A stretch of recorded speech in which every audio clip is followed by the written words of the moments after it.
Good morning student. आज हम करेंगे कक्षा 4 सब्जेक्ट ईवीएस। लेसन हमारा रहेगा फर्स्ट। इसमें हम करेंगे क्वेश्चन आंसर करेंगे। तो उसमें हमारा लेसन का क्या नाम है? पौधों में प्रकाश संश्लेषण। पौधों में प्रकाश संश्लेषण। अब इसमें हमारा पहला क्वेश्चन रहेगा, सही विकल्प का चिन्ह लगाइए। हमें पहले क्वेश्चन पढ़ना है, फिर उसमें से जो हमारा आंसर सही है उस वहाँ हमें ये निशान लगा देना है, गुड का निशान लगा देना है। तो इसमें हम पहला क्वेश्चन लेते हैं। पर्णहरित का रंग होता है, कैसा होता है पर्णहरित का रंग? पर्णहरित का रंग होता है हरा। पौधे की जो पत्ती होती है उसमें जो हरा पदार्थ पाया जाता है उसे हम कहते हैं पर्णहरित। और पर्णहरित का रंग कैसा होता है? हरा। पर्णहरित का रंग हरा होता है। तो हमें क्या करना है? पर्णहरित का रंग कैसा होता है? हरा होता है। हमने यहाँ लिखा हरा।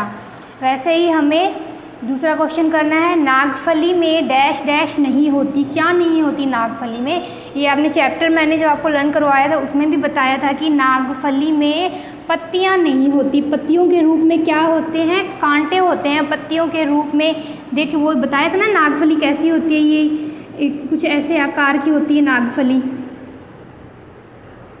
उसमें पत्तियों के रूप में कांटे होते हैं। तो क्या नहीं होती नागफली में? पत्तियां नहीं होती।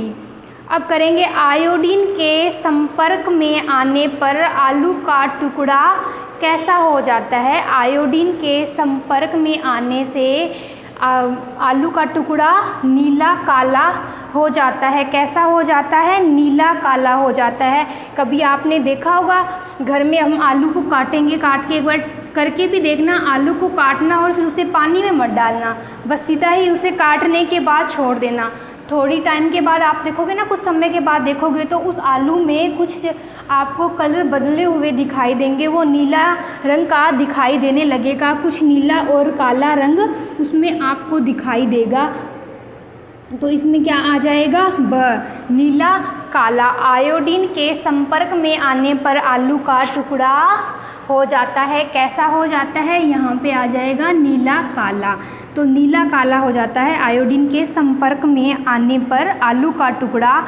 अब लेंगे चौथा क्वेश्चन, रंध्रों द्वारा पानी की कमी कहलाती है। क्या कहलाती है रंध्रों द्वारा पानी की कमी? रंध्रों द्वारा पानी की कमी वाष्पोत्सर्जन कहलाती है। क्या कहलाती है? वाष्पोत्सर्जन कहलाती है। रंध्रों द्वारा पानी की कमी क्या कहलाती है? वाष्पोत्सर्जन कहलाती है।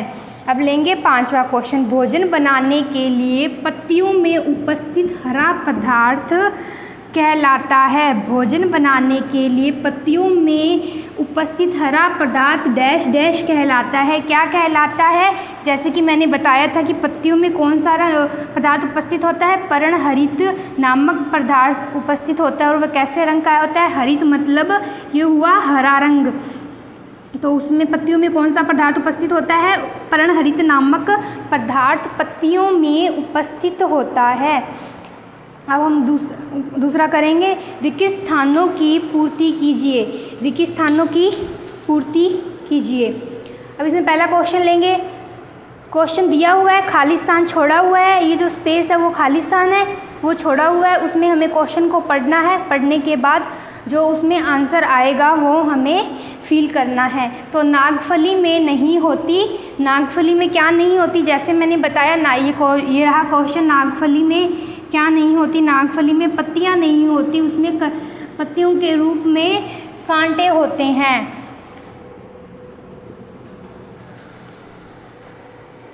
नागफली में क्या नहीं होती? पत्तियां नहीं होती नागफली में। अब हम दूसरा देखेंगे, क्रोटोन में डैश डैश पदार्थ होता है जो पर्णहित की तरह कार्य करता है। क्रोटोन में ऐसा कौन सा पदार्थ होता है जो पर्णहरित की तरह कार्य करता है? जैसे कि मैंने आपको बताया था कि क्रोटोन के पौधे में पत्तियां होती हैं लेकिन उसमें लाल पदार्थ उपस्थित होता है, वो गहरे रंग का होता है लाल पदार्थ। अब इसमें हम लेंगे तीसरा क्वेश्चन, पत्ती में हरा पदार्थ कहलाता है। पत्ती में हरा पदार्थ क्या कहलाता है? पर्णहरित। पत्ती में हरा पदार्थ पर्णहरित कहलाता है। अब हम जैसे क्वेश्चन फिर से करते हैं, नागफली में नहीं होती, क्या नहीं होती, नागफली में पत्तियां नहीं होती।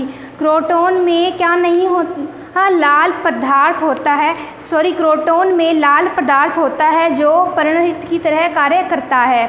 तीसरा लेंगे, पत्ती में हरा पदार्थ पर्णहरित कहलाता है, क्या कहलाता है, हरा पदार्थ पर्णहरित कहलाता है।